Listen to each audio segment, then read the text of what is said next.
আপনাদের আজকে যে ফজলে আলম মামুন হইল হুমায়ুনের ভাই, অর্থাৎ আমার ভাতিজা যে বিদেশ থেকে আইছে কাতার। আমি যখন কাতার গেছি, এই পোলা আমি যত লোক নিয়ে গেছি সব বিভিন্ন জায়গায় যাওয়ার পরে নিজের পকেটে টাকা খরচ করে মনে কলজেটা দিয়া ফেলাইব, হের বাইরে পাইছে একবারে কাতারের তার সহপাঠী যাদেরকে নিয়ে আমরা ওই কাতার একটা টাওয়ারের পাশে নৌকায় গেলাম, অনেকগুলো লোক নিয়ে গেলাম, সবার খাবার টাবার নিয়ে আমাদেরকে মেহমানদারি করেছে আমাদের এই পুরশায়ের মামুন, ফজলে আলম মামুন।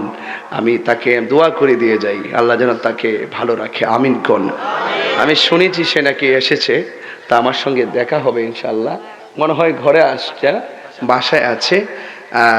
সে বাসায় কেন, মাহফিল আসলে তো লোকগুলো দেখলে অনেক ইন্সপায়ার হতো। হ্যাঁ, আসলে ভালো হয়। তো যাই হোক, অসুবিধা নাই। আমার কথাগুলো আপনারা শুনতে অসুবিধা হচ্ছে? হ্যাঁ, আল্লাহর হাবিব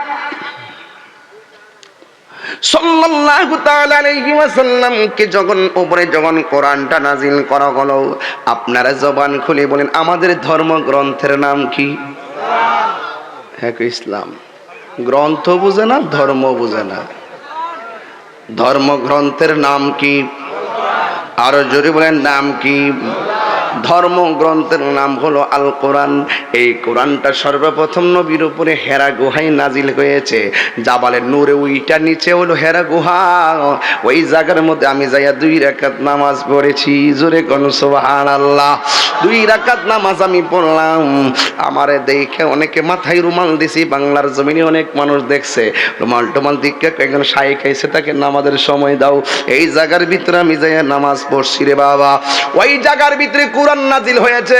আমার নবীর উপরে নাজিল হওয়ার পর আমার নবী ঘেমে গেলেন। এই কোরআনটা এত পাওয়ারফুল কোরআন, পাহাড় কোরআন নিতে রাজি হই না, এত ভারী কোরআন।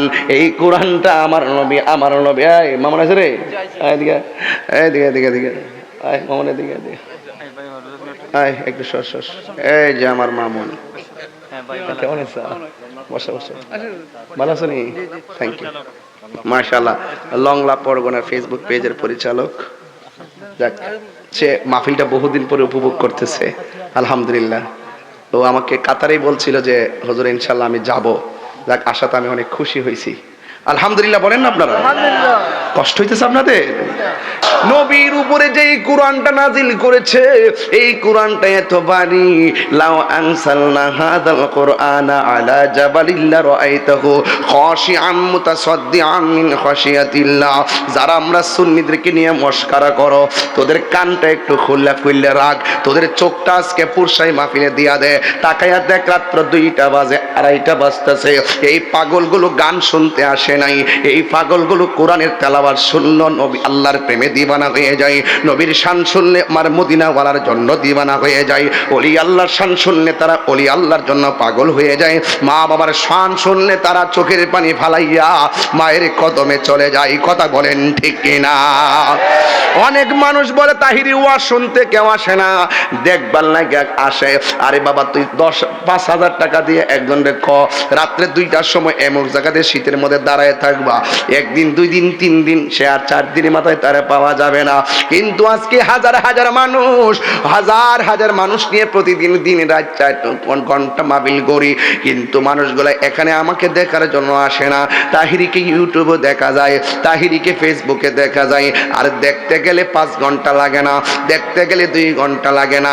আরে বাবা, যারা নতুন বউ দেখতে যায় 2 ঘন্টা লাগে দেখে না, শুধুমাত্র চোখের পলকে দেখে। একটা কথা মনে রাখবেন, ভালোবাসা আর ভালো লাগা এক জিনিস নয়, ভালো লাগা আর ভালোবাসা এক জিনিস নয়। ভালো লাগা হলো আপনার কাছ থেকে চলে গেছে, আপনার আর খবর নাও নিতে পারে, কিন্তু ভালোবাসা হলো এমন জিনিস আপনার হাতের আঙ্গুল থেকে দূরে যাইতে দেয় না। কথা কোন ঠিক কিনা? এই মানুষগুলো ভালোবাসার চুম্বকের মধ্যে ধাবিত, এই জন্য ঘন্টার পর ঘন্টা রাত্রে না খেয়ে পাগলের মতো বসে আছে। কোরআন এমন একটা জাতি, কি দিয়া বুঝাইতাম? কোরআন এমন একটা সম্পদ, আপনাদের উপরে কমপ্লেন করে, আমার উপরে কমপ্লেন করে।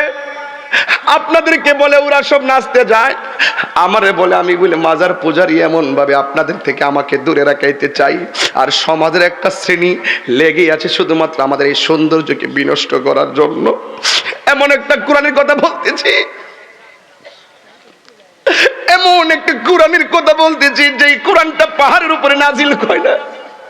لو أنزلنا هذا قرآن على جبل لرأيته خاشعا متصدعا من خشية الله وتلك الأمثال نضربها للناس لعلهم يتفكرون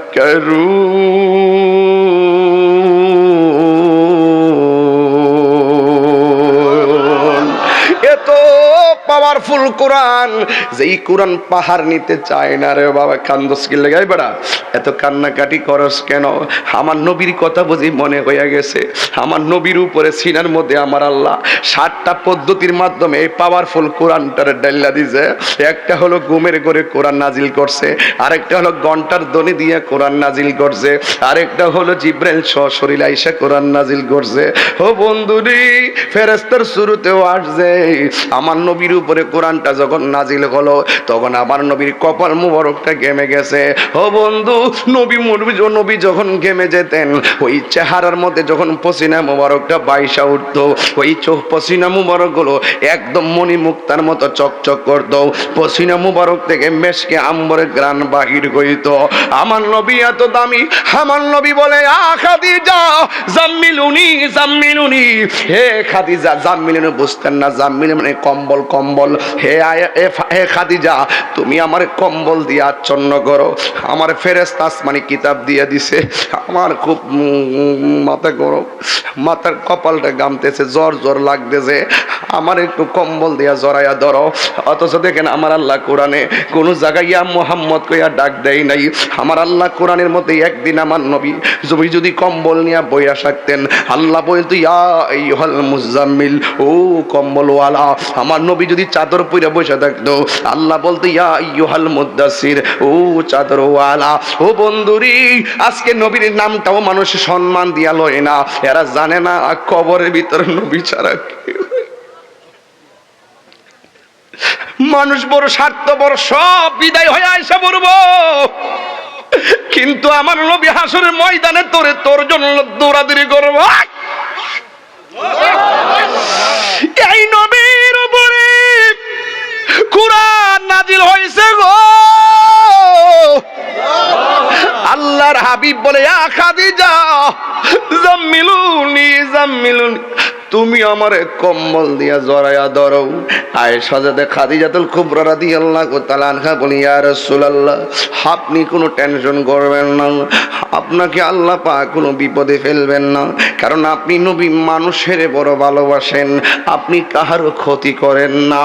এই জন্য কাফেররা আপনাকে আল আমিন উপাধি দিয়েছে গো নবী। আমার নবীর উপরে নাজিল হওয়ার পর নবী ঘরের ভিতরে এসেছেন। আয়েশা এবার এখন নবীর উপরে কোরআন নাজিল শুরু হয়ে গেল। আল্লাহ বলে, জিবরাইল, আমার বন্ধু যদি পাহাড়ে থাকে তুমি কোরআন লইয়া যাইবা পাহাড়ে। আমার নবী ঘরের ভিতরে খুঁজা দেখেন কোরআন ঘরের ভিতরে। আমার নবী হেরা গুহায় তালাশ কইরা দেখেন জিবরাইল কোরআন লইয়া হেরা গুহায়। আমার নবী যদি মক্কায়, জিবরাইল কোরআন লইয়া মক্কায়। আমার নবী যদি যায় মদিনায়, জিবরাইলে কোরআন লইয়া যায় মদিনায়। কেন? কারণ আমার আল্লাহ নবীর সন্তুষ্টি কামনা করে। এই জন্য যুবকরি, এমন একটা গভীর রজনীতে আপনারা বসেছেন, একটা চোখের পানি মোবারক যদি সাইরা দিতে পারেন, মনে করলেন কামের কাম হইয়া যাইব। মার জন্য কাইন্দা যদি আজকে দোয়া করতে, বাপের জন্য কাইন্দা যদি একটু দোয়া করতে পারেন, দেখবেন বাপের কবরে আলো জ্বলে গেছে। মার জন্য চোখের পানি ফালাইয়া যদি দোয়া করতে পারেন, দেখবেন মার কদমে, বাপের কদমে নূরের বাতি জ্বলে গেছে।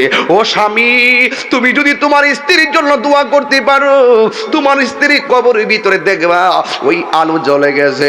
এমন একটা সময় আসছেন, এই সময়টার ভিতরে আল্লাহর ওলিরা প্রেম নিবেদন করত। প্রেম নিবেদনটা কেমন করত? ওরা এশার নামাজটা পড়া ঘুমায়া যাইতো। ইন্দিমিন টাইমে তাড়াতাড়ি খাইয়া তাড়াতাড়ি ঘুমাইয়া যাইতো। গভীর রজনী যখন হইয়া যাইতো তখন দেখতো সবাই ঘুমায় রইছে, তখন আল্লাহর ওলি উইঠা গেছে, প্রেমিকরা উইঠা ওই পুকুরের পানি দিয়া উজু কইরা সুন্দর করে আমাদের মুসল্লাটা বিছাইয়া এইভাবে এইভাবে পাউটা হাঁটুটা গাইরা তারা ঘরের কোণার মধ্যে বসে গেছে। এইভাবে তখন শীতের মধ্যে কাঁপতেছে, এইভাবে বসে বসে একবার ডাইনে চা আর একবার বামে চা, মানি উইঠা গেছে, বোন নিয়ে উইঠা গেছে, সন্তান নিয়ে উইঠা গেছে। এমন একটা নীরবের টাইমে, এমন একটা নীরবের টাইমে দুইটা হাত এইভাবে বিছাইয়া দুইটা চোখ বন্ধ কইরা দিছে আর মনে মনে ভাবতেছে, এই দুনিয়ার ভাই আমার আপন না, এই দুনিয়ার বোন আমার আপন না, এই দুনিয়ার কেউ আমার আপন না, আমাকে চলে যেতে হবে। কোথায় যাব? ওই কবরে বাঁশ পচার আগে যেই কবরে লাশ পচে যায়, বাঁশ পচার আগে যেই কবরে লাশ পচে যায়, বাঁশ পচার আগে যেই কবরে লাশ পচে যায়, ওই দিনে দেখলাম একটা কুকুর বাঙ্গা কবরে ঢুকছে, ঢুকে একটা হাড্ডি লইয়া বাইরে আছে, হাইটটা যাইতেছে গা, আর একটা বেডাইটা ভিডিও করতেছে। আরে কুকুর কবরে ঢুইকা ওই পচা লাশ থেকে হাড্ডিটা বাইরে কইরা কামড়াইয়া লইয়া যাইতেছে গা। কি আছে তোমার কবরে গা পইরা থাকলে হাড্ডিগুলা পইরা থাকে, কেউ কারো খবর নেই না। আজকে তাহিরে হাজার হাজার ভক্ত একদিন মরে গেলে 3 দিনের মাথায় বলে যাবে।